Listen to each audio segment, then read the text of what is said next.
Okay, hi everybody. My name is Idan, I'm from Agoda.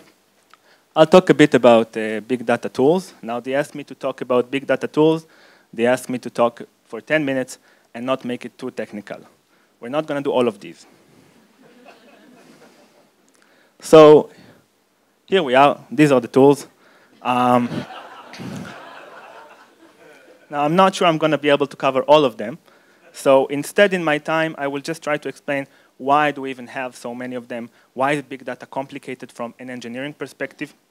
And then we'll understand what tools we really need.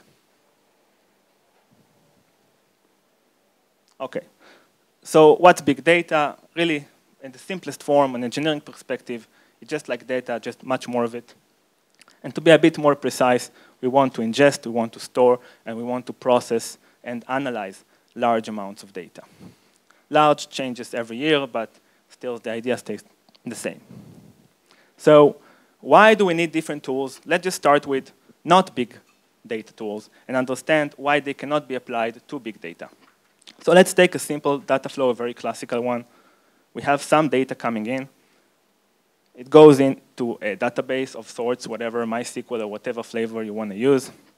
And then some point in time, data scientist comes in with his laptop. I'm really simplifying. He queries the data to his laptop, and then runs some local software on the laptop that allows him to get to the conclusion that he's looking for or the action he's trying to generate. And then some time later, another data scientist can come in, maybe use a different tool, but the idea is the same, everything is working fine. Now enters big data, we try to apply the same technique. Okay, now we have a lot of data coming in. We're trying to push it to our single machine MySQL database, and it goes up in smoke, doesn't work. And then our data scientist comes in, tries to query the data to his own laptop. He cannot, it's too much. Even if he can, the network takes too much time, so he's really cannot do it. And then by some magic, he makes it appear on his laptop. The laptop can't do it, right? It's too much data to process. So we have a frustrated data scientist. And the point of this exercise is to explain it's not about getting a better database. It's not about getting a better network. It's not about getting a better laptop. It's about changing the whole architecture. We have to think about how we work with data differently from how we did before big data entered the game. So the solution in one world is a cluster, okay? So the definition of a cluster is basically multiple machines, servers, computers that work together, but from user perspective, they are as one. So we basically changed the rules of the game that we just played. Instead of taking the data out of the cluster, we never do that. We just enter the data into the cluster, we never take it out. If we need to process the data, we send the processing itself to the cluster. So if we want to run this algorithm, this program, we tell the cluster to run it for us, because we can't take the data out to run it on our machine.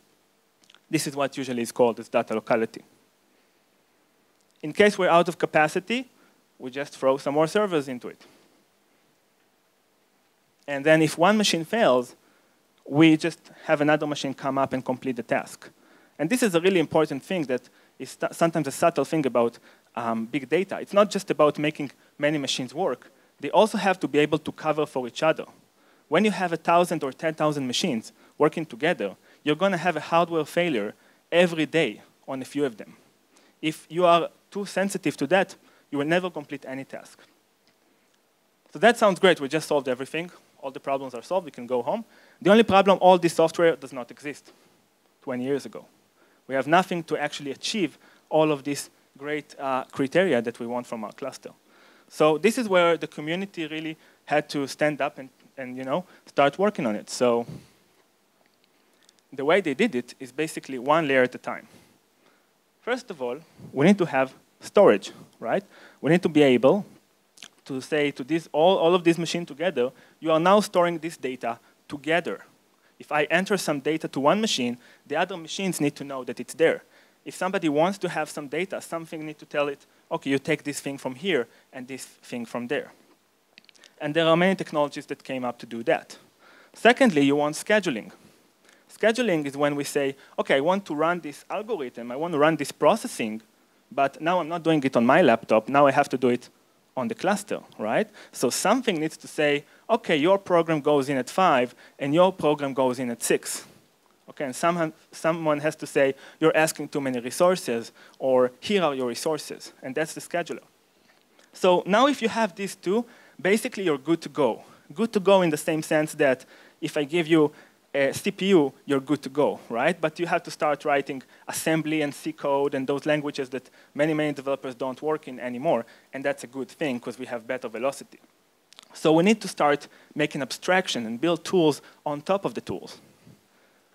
And this is where we build, first of all, the framework, okay? The framework, you can say, is kind of like .NET or Java, right? It's something that helps me as a developer to write a software that works on a cluster that works in big data world without really understanding the little details of how to talk to that storage and how the different distribution of data works. Okay, I just get a framework, and for me as a developer, I can write a very simple software that will do it for me. Then, after I have this framework, so let's say I have something like Java or .NET, I can write whatever I want.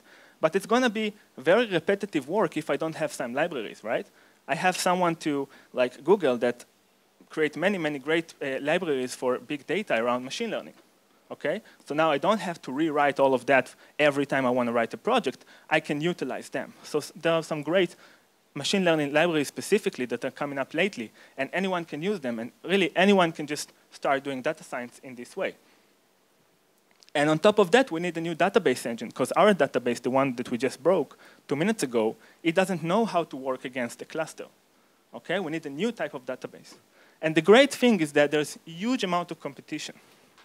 All the big companies and also the big data distributors want to be the winner of these races. Who has the best database? Who has the best machine learning library?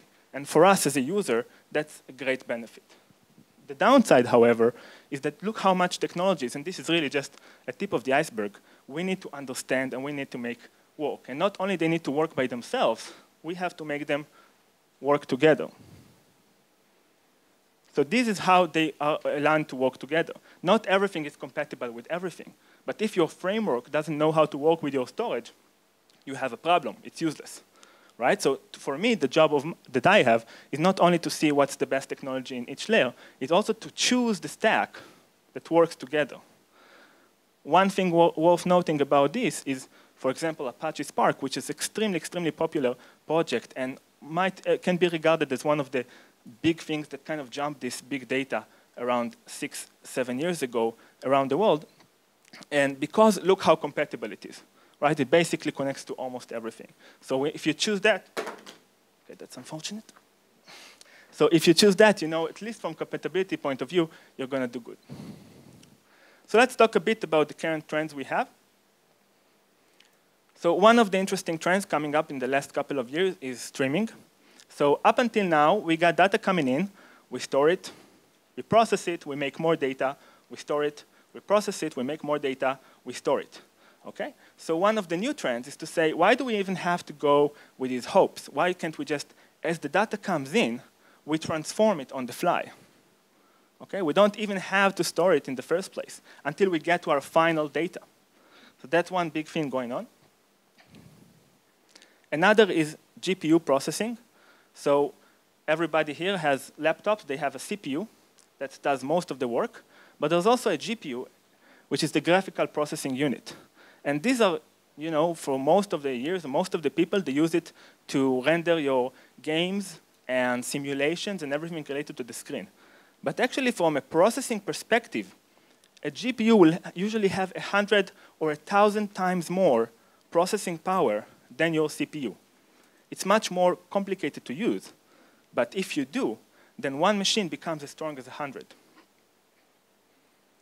In-memory is also a big trend right now. Memory has become much cheaper than more processing, and putting things in memory has become much easier. We can have a machine with 1-2 terabytes of memory, and now we even have this, what you call NVMe cards, that allow us to put disks that are almost as memory extensions. So now new storage engines come up that assume that you have this huge amount of memory. And deep learning that was mentioned, a great set of algorithms that change how we can do data science and really make it, in a sense, much more easier to be a data scientist because the algorithm does so much more for you than previous algorithms. Now, these four trends are not disconnected from each other. Okay? When you talk about the cutting edge system that you have today, you have data streaming in, going to some in-memory kind of storage. At the same time, a deep learning algorithm is using GPU processing to get the results on the fly. So all of these things go together to make much better machine learning products than we used to have. So what's my dilemma? What's my challenge? So as you see, the big data tools today evolve rapidly. Every day I get a new email about, oh, we have to dump everything and move to this thing. I just got an email from something Uber came up with today, so now I need to look into that. So they evolve very rapidly. But at the same time, they're not easy to change. Okay? These things have to work together. You sometimes need to migrate the data. So the big challenge for someone in my position today is how do I evolve my system, but still, have the velocity and build new products all the time.